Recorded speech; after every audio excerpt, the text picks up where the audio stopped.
Motive Studios' Dead Space is now available on Xbox Series X and S, PS5, and PC, and the response has been pretty good. It currently has a Metascore of 89 from 65 critic reviews, and of the over 10,000 user reviews on Steam, 90% are positive. Upon its release, it charted in Steam's weekly global top seller list for the week ending in January 29th, ranking in multiple top 10 positions, which Forspoken failed to do.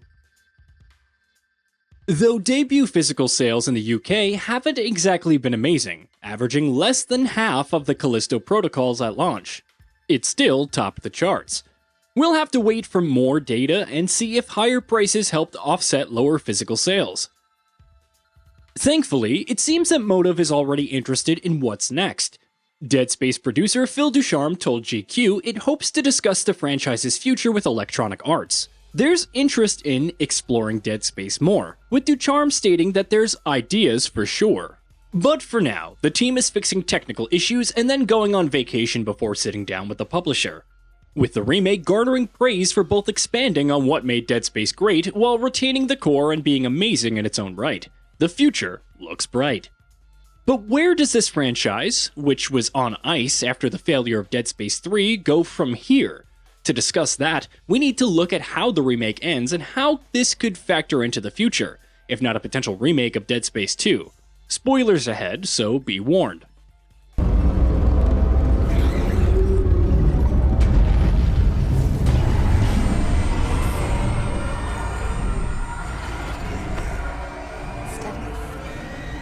I'm good. Are you afraid, Isaac? No. There's no going back.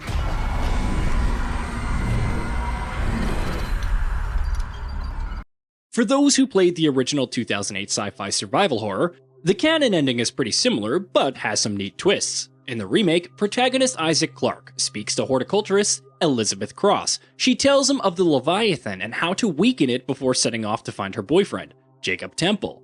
In the original game, the two never speak directly, and though Cross reunited with Temple, the two would be captured and eventually killed by antagonist Chalice Mercer. The remake does things slightly differently. Kendra Daniels, who arrived with Isaac as part of the Kellyan's crew, works for Earth government and knows all about the marker on Aegis 7. It was set up on the planet hundreds of years ago to serve as an experiment, and now the government wants it brought back to Earth. Isaac and Nicole take it to Aegis 7, which is on the verge of destruction. They encounter Kendra, who attempts to take the marker. She then reveals that Nicole, as in the original, is dead. However, it turns out that Isaac was imagining Cross as Nicole, while Cross has been seeing Isaac as Temple due to the marker's hallucinations.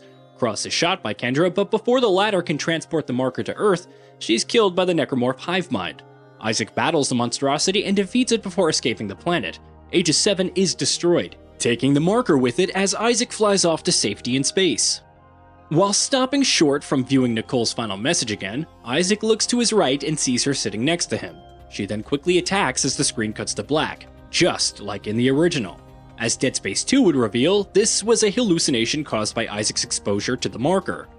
New Game Plus becomes available in the remake, and players will discover new logs in the Ishimura, including a discussion between two characters about the ship's decommissioning, before the Necromorph outbreak of course. There's talk about seeking new jobs, and the Sprawl on Titan Station comes up. This is the setting for Dead Space 2, and while it could simply be Motive inserting a clever secret to tie both games together, it's a clever way to tease the sequel's remake if it ever happens.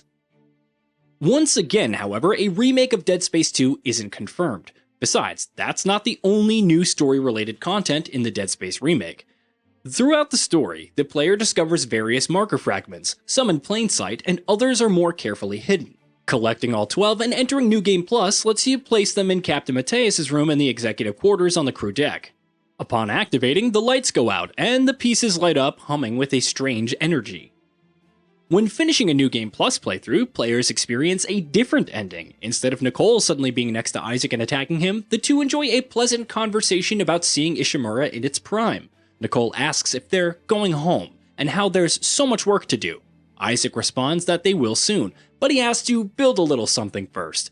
And it's a surprise that he thinks Nicole will like. The ship's interior is covered in marker writings, indicating that Isaac has completely given himself over to it. From a canon standpoint, this is an alternate ending and can't directly connect to the sequel as we know it. Isaac's dementia led to director Hans Tiedemann using the data in mind to recreate the markers on the Sprawl. Memory blockers were used to prevent the data from permanently damaging Isaac's mind and causing him to lose his sense of time. He's still plagued with hallucinations, this time much more vivid, of Nicole as the marker attempts to complete Convergence. However, in this alternate ending, Isaac is lucid and at peace with Nicole. The implication of building something seems to indicate that he'll recreate the marker himself, and then he'll go home, potentially to spread its influence on Earth. It would have dark consequences for humanity's future and significantly alter the timeline. It's possible that the marker fragments and makeshift shrine in Mateus' room were a failsafe created by the Aegis 7 marker. Should it fail to go home, it would distill the data into the mind of a single individual, who would then carry it forward. Let's say for a moment that Motive decides to completely upend the story of Dead Space 2 when remaking it. Isaac has to escape confinement on the Sprawl and destroy the recreated marker created using data in his mind. Memory blockers prevent him from knowing how he got there or what he was doing till that point. However, the big twist would be that Isaac himself worked with the Sprawl to recreate the marker, and then he's directly responsible for the outbreak on the station. This could lead to two outcomes. One could see him having second thoughts and trying to halt Convergence, battling his hallucinations of Nicole. The other sees him giving in and spreading the Necromorphs to Earth, perhaps the entire solar system. It would be an incredible setup for a Dead Space 3 remake, which would be a far more drastic remake and completely undo the original's events. It certainly seems more likely than, say, creating a spin-off based on the alternate ending that doesn't connect to Dead Space 2 in any way. Of course, Motive could also create other games in the Dead Space universe that don't star Isaac. The potential is there. It could also simply greenlight Dead Space 4 and build on the universe in new ways, having it take place several years later with a new protagonist and new setting. The potential is limitless, unless Electronic Arts isn't impressed with the remake sales and does nothing with the franchise for several years again.